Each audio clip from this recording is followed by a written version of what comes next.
Daar is werklik baie wat ons uit die Onse Vader gebed kan uithaal, maar vandag wil ek slegs 3 belangrike waarhede daaruit met jou deel. Die eerste daarvan is, dat gebed is 'n oorgawe aan God. Wanneer ek en jy kom bid, Vader, laat U koninkryk kom, laat U wil geskied, soos in die hemel, net so ook op die aarde. Kom sê ons erken dat God die beste weet oor ons lewe. Ons kom sê dat die beste ding wat met 'n persoon kan gebeur is dat God se wil daardie persoon se lewe kan geskied.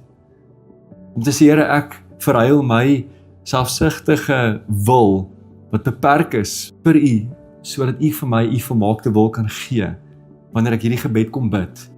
Om te erken ook dat God die leier van my lewe is, wat my lewe lei en ek volg Hom. 'n tweede groot waarheid vanuit die Onse Vader gebed ook, is dat gebed vandag ook is 'n uitroep tot God. Om te besef wanneer ek en jy bid, Here, gee vandag ons daaglikse brood. Kom lei ons, beskerm ons, verlos my. Kom sê ons eintlik, Here, dat ek is so afhanklik van U vir my lewe.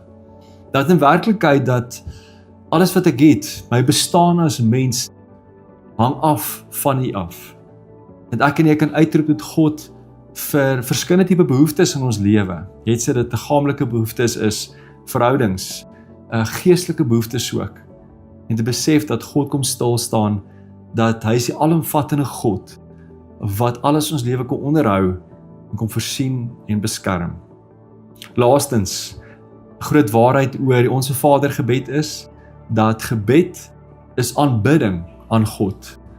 Wanneer die gebed afgesluit word met die woorde, want aan U behoort die heerlikheid, die krag, tot in alle ewigheid, kom sê ons eintlik daar is niks bo God nie. Hy is die hoogste gesag en hy verdien die grootste eer in ons lewe.